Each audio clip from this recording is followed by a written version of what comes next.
Franguinho Sem Censura, a resenha esportiva em que a linha é não ter linha. Salve, salve, pessoal! Sextou no Franguinho Sem Censura. Inclusive, teve alguns componentes do grupo que anteciparam o fim de semana, resolveram dar uma sumida, mas a gente é firme, está sempre aqui para falar das novidades e daquilo que é polêmica, que é bastidor do futebol e de outros esportes também. Comigo nessa sexta-feira, Ailton Amalfi, um abraço, Amalfi. O pessoal resolveu fugir, mas a gente, pela honra da firma, está aqui e com bastante coisa interessante para falar, né? Vamos começar pelo seu time. Paciência com o Pô fechou, acabou no meio, né? E quando não... Tiveram todo o tempo para demitir, de repente, no meio de uma semifinal de Sul-Americana, a diretoria do Corinthians acabou dando linha para o Pô fechou. Te surpreende esse comportamento ou você que conhece bem as coisas lá para os lados de Itaquera, do Parque São Jorge, nenhuma novidade? Não só pelos... Oi, bom dia, Rodrigo, boa tarde, boa noite, quem quiser assistir a qualquer hora. Eu acho que como é dia do coração, hoje os nossos amigos frangueiros devem estar cuidando do coração, fazendo aquela caminhada matinal e deixar o trampo para nós aqui. Quer dizer, não no Corinthians, né? Atitude de dirigente não surpreende, acho que em time nenhum, né? E eu acho que estava na hora, podiam ter demitido ele antes, e só acho um fim melancólico para o Luxemburgo, depois das coletivas horrorosas, do futebol horroroso que o Corinthians jogou. As coletivas eram consequência do futebol horroroso, né? Que ele via o que ninguém via, vivia no mundo de Nárnia. O Mano acho que vai dar uma estabilizada. Eu acho que ele é bem visto, tem eleições no mês que vem, ele é bem visto pelas as duas candidaturas. Eu acho que o time jogar pior do que estava jogando não vai acontecer. Eu acho que, pelo que tinha aí, já que perdemos o Dorival por 15 minutos, né? Parece que o Dorival acertou com o São Paulo 15 minutos antes do Alessandro ligar. Eu acho que vai melhorar o Corinthians. E também outra coisa melancólica, o Sampaoli ficar dando treino, demitido desde segunda-feira até quinta, né? Aquela coisa quando você chega na redação, todo mundo, nós já passamos por isso, todo mundo fica te olhando com aquele olhar de tristeza, né? E sabendo que você está demitido e o único que não sabe que está demitido é você. E vamos ver se o Tite assume. Parece que pela bagatela de 2,5 milhões, 3 milhões, eu acho que o Tite, não sei se vai assumir esse ano, se vão botar um tampão até o fim do ano, mas ele vai fazer um projeto legal no Flamengo, sem dúvida, com dinheiro, com a capacidade dele, com a força do Flamengo. Eu acho que é por aí. Agora, quando eu brinquei da coisa do Dandy de se surpreender com a decisão do Luxemburgo e tal, porque a gente se esquece às vezes que está no Brasil, né? Fala, cobra profissionalismo e tal, mas a coisa mais comum do mundo é demitir treinador sem saber sequer se tem alguém no mercado à altura para assumir, né? Então, isso é a coisa mais habitual e eu não sei o que você acha, mas na minha humilde e modesta opinião, não dá para colocar todos os erros e problemas do Corinthians na conta do Luxemburgo, né? Ele não fez pior do que vinha acontecendo lá no começo do ano, teve o Lázaro, etc., as tentativas mas não dá para dizer que ele piorou a situação. Ele até revelou a molecada, deu espaço para uns meninos que agora estão começando até a chamar atenção lá fora, etc. Então, também não é tudo na conta dele, né? Não, com certeza não é na conta dele. Com certeza, os jogadores têm uma boa parcela. Mas essa atitude do Luxemburgo de querer estar sempre inventando coisa, dizendo me reconheçam, por favor, me reconheçam, por favor, parece que os jogadores chegam uma época, uma hora em que eles não estavam aceitando mais. Então, o dirigente também sente quando o jogador... Porque o jogador, quando quer derrubar, derruba. Ou derruba de maneira homeopática ou de maneira alopática, né? Fala assim, não queremos mais esse cara. Eu acho que no caso do Luxemburgo derrubaram ele de maneira homeopática, aos poucos. Pois é, eu brincava, a gente conversava antes do programa entrar, de iniciar a gravação, eu brincava que, com perdão do trocadilho infame, mas errar é humano, né? Tomara que o Mano Menezes tenha um pouco mais de sorte, porque realmente é uma temporada decepcionante, mas, por outro lado, da classificação à final da Sul-Americana está completamente aberta. O favoritismo pode ser do Fortaleza, vai jogar em casa, com casa cheia, etc. Mas você tem 90 minutos e o jogo está empatado. Começa com 1-1, ou seja, 0-0, tudo igual. Então, o Corinthians ainda pode até sonhar e pode até terminar o ano com título sul-americano, com título internacional. Que diante do que foi o começo da temporada e a perspectiva no Brasileiro, seria bastante interessante até, né, para começar com a folha em branco no ano que vem. Com relação ao Flamengo, a gente tem falado, e não é de hoje, das polêmicas e das confusões de um ano que já teve socos, pontapés e etc.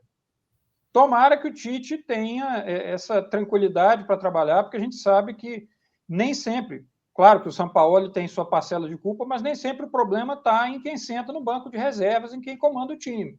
A coisa é um pouco mais complicada lá pelos lados da Gávea e vai muito pelo psicológico, por grupo de jogadores, controle sobre o grupo e tal. E eu não sei o que você acha, mas para mim vai haver uma grande limpa, não só em termos de dispensa, mas vai ter muita gente também tomando iniciativa de sair, de terminar o ciclo. De repente é o momento até para começar um projeto realmente novo. Agora, a gente teve também Libertadores, 2 belos jogos. O segundo, o do Palmeiras ontem um pouco menos, né? Um 0-0 que acabou ficando até a gente pode dizer com certo lucro para o Palmeiras, porque no primeiro tempo foi totalmente dominado, praticamente não chutou a gol. E o seu amigo Abel Ferreira, novamente na coletiva, andou ou não falando o que devia, ou dizendo o que não queria, enfim. Continua ele brigando com a imprensa, com jornalistas e tal.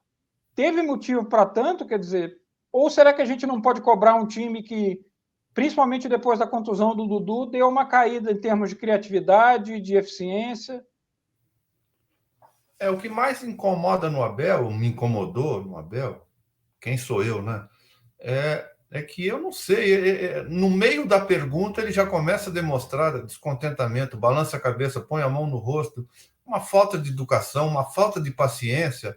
Ele está lá para isso mesmo. Se tiver alguma pergunta óbvia, que ele responda de maneira óbvia e de maneira educada, mas no meio da pergunta ele já começa a fazer sinal de descontentamento com a pergunta, como se tivesse só idiotas perguntando. Ele só foi educado com os argentinos ontem, os 2 argentinos, que foi até uma coisa bem legal, isso foi bem humorada, que falaram que a torcida do Boca, o jornalista, o que ele achava de jogar contra o Boca, que tem a melhor torcida do mundo, falou, não, a melhor torcida do mundo é do Palmeiras. Isso foi legal, foi um momento de descontração. De resto, era só ele falando que ele tem poucos jogadores, e no meio da pergunta ele já fazendo caretas. Não sei se ele aprendeu com o Filipão, que ficava bufando antes de ter a pergunta. E quanto ao jogo, o Palmeiras suportou a pressão, que não foi tão grande, porque o time do Boca não é um grande time.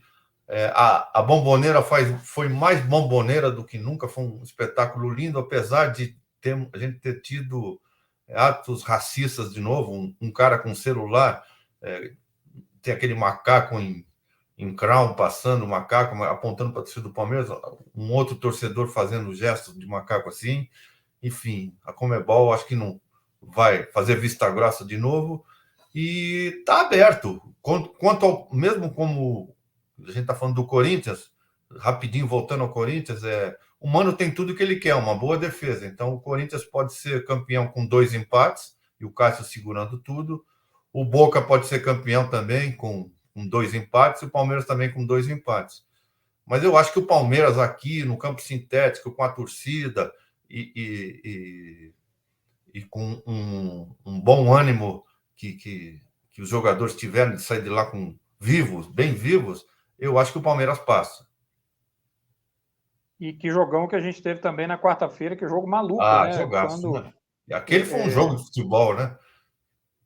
2 treinadores, quer dizer, do Diniz a gente até esperava isso. O Cudê surpreendeu pela maneira como ele armou o time, quer dizer, eram coisas até que ele não fazia tanto no Atlético, ele era muito mais defensivo, muito mais cauteloso, e de repente, principalmente com a chegada do Ener Valencia, que é um jogador chato no bom sentido, incomoda, abre espaço, puxa a marcação, e de repente ele botou a molecada para correr ali, o Wanderson, o Maurício e tal. O Maurício não é Alan tão Patrick menino, mas jogando enfim. muita bola. Alan Patrick jogando Sim, muita bola. sim, o Alan Patrick também fez um belo gol e tal. E o Fluminense acabou indo buscar uma situação que parecia também comprometida. Quando levou o segundo gol ali no começo do segundo tempo, para mim, ia abrir a defesa, ia partir para cima e ia tomar mais.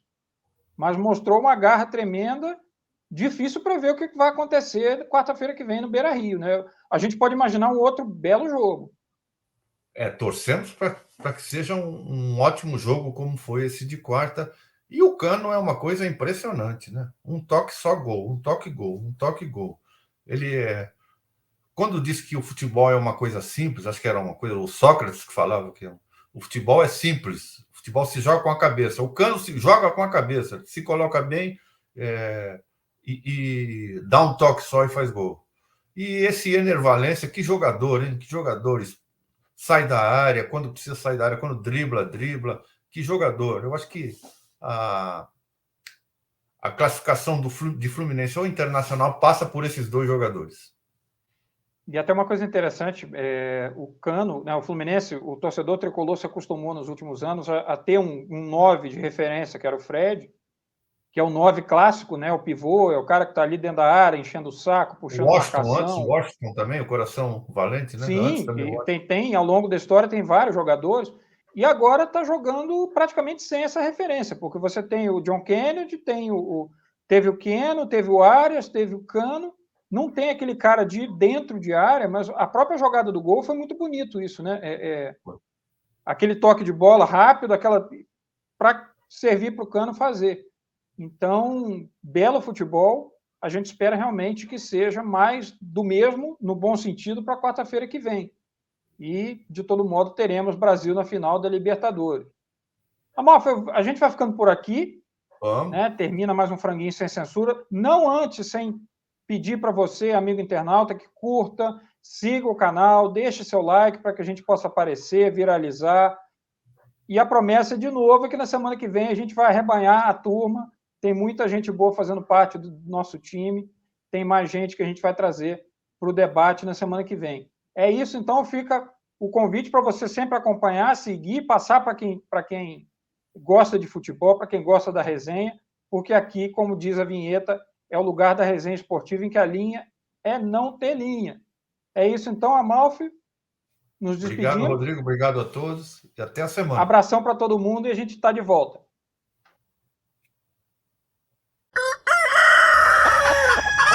Franguinho Sem Censura, a resenha esportiva em que a linha é não ter linha.